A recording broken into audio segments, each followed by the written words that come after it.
I'm Amy Goodman with Juan Gonzalez. Juan? We continue on the subject of the financial crisis with a man the National Review calls the most dangerous political philosopher in the West. The New York Times calls him the Elvis of cultural theory. Slovenian philosopher and public intellectual Slavoj Zizek has written over 50 books on philosophy, psychoanalysis, theology, history, and political theory. His latest, just out from Verso, is called First as Tragedy, Then as Farce. It analyzes how the United States has moved from the tragedy of 9/11 to the farce of the financial meltdown. Zizek's latest offering, also excerpted in the October issue of Harper's Magazine, opens with the words, quote, "The only truly surprising thing about the 2008 financial meltdown is how easily the idea was accepted that its happening was unpredictable." He goes on to recall how the demonstrations against the IMF and the World Bank over the past decade all protested the ways in which banks were playing with money and warned of an impending crash. They were met with tear gas and mass arrests. The message, he writes, was, quote, loud and clear, and the police were used to literally stifle the truth. Well, Slavoj Zizek addressed a full house at Cooper Union here in New York City on Wednesday night and joins us now in our Firehouse studio. Welcome to Democracy Now! Thanks very much. It's my pleasure. It's good to have you with us. Relate the protest. You are even better than Fox News, which I usually watch. More amusing. Relate the protests to the meltdown and how it was predictable. No, what interests me is, for example, Paul Krugman said basically the same thing, which tells us a lot about how ideology works today. He said, what if we make a mental experiment, and all the leading bank people, managers and so on, were to know how it would end 2 years ago. He said, let's not delude ourselves. There would have been no change. They would have acted in exactly the same way. This brings me as a psychoanalyst into the play, because I think this makes us aware as to what extent our everyday dealing is controlled by what in psychoanalysis we call the mechanism of fetishist disavowal. Je sais bien, mais quand même. I know very well, but.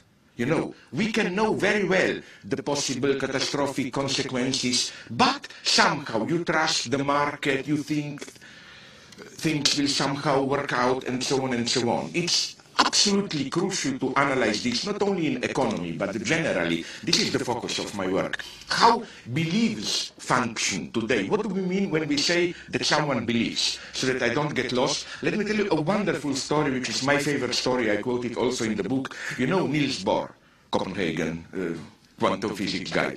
You know, once he was visited in his country house by a friend who saw above the entrance a horseshoe. You know, in Europe, the superstitious item allegedly preventing evil spirits to enter the house. And the friend, also a scientist, asked him, but listen, do you really believe in this?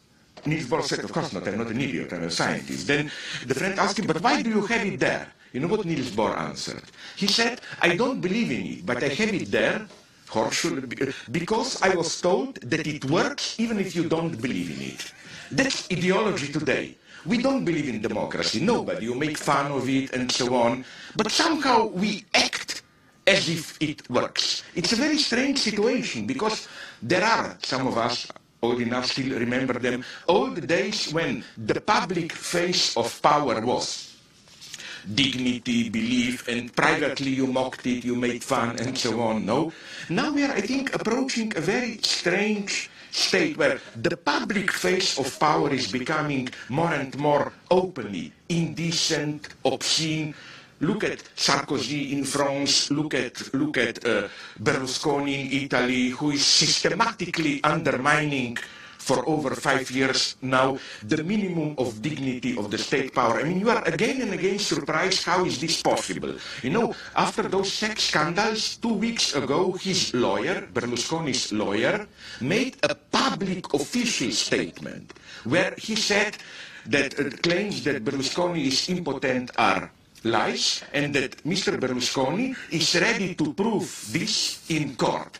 Now, what did he mean? You know, there is a level of obscenity, but this shouldn't deceive us. We really live in cynical times, not just in this cheap sense that don't take themselves seriously, but in the sense that, how should I put it, the ironic self-undermining, making fun of yourself is, in a strange way, part of the game. It's as if the system can function even if it makes fun of itself. Well, I'd like to ask you, you say you're also critical of the progressive or the left response here. You say in your article in Harper's, there's a real possibility that the primary victim of the ongoing crisis will not be capitalism, but the left itself, insofar as its inability to offer a viable global alternative was again made visible to everyone. Could you elaborate on that? I am a radical leftist. I like to call myself, in a very conditional way, a communist even. But I think one should,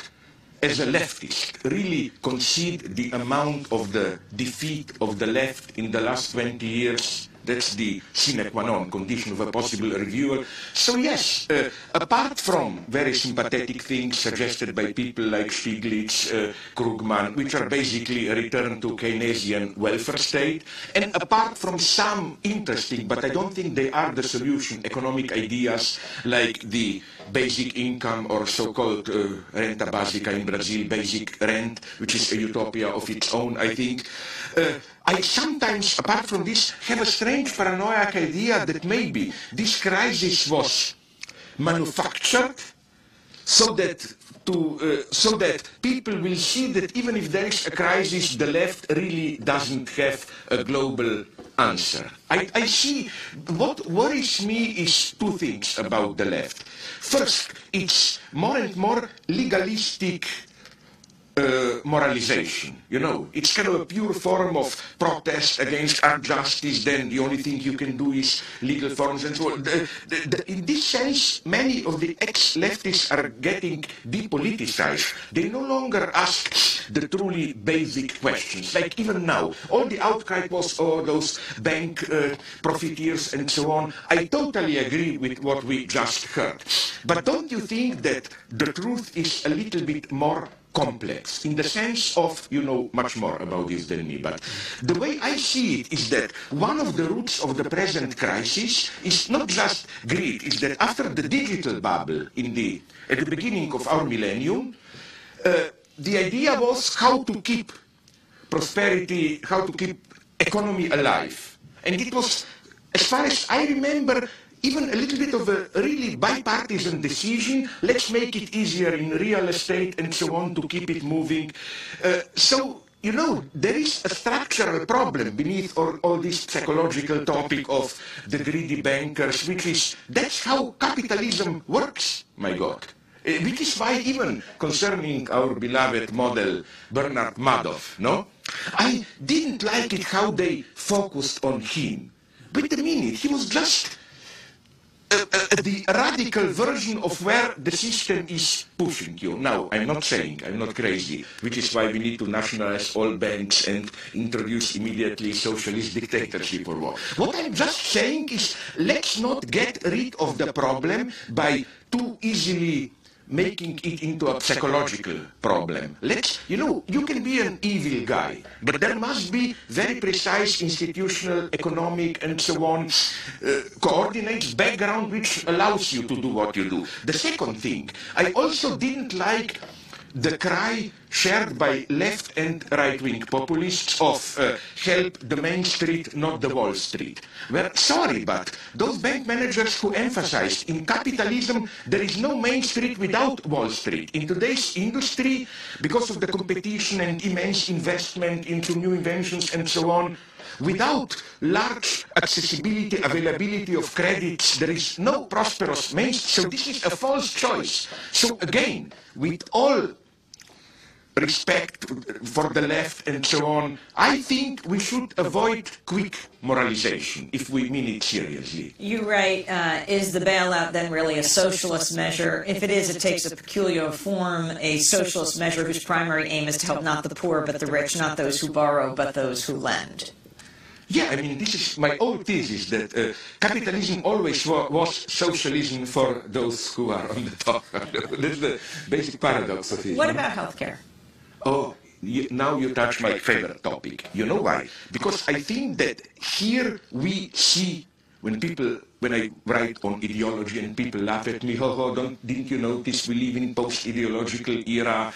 No, here you see ideology in its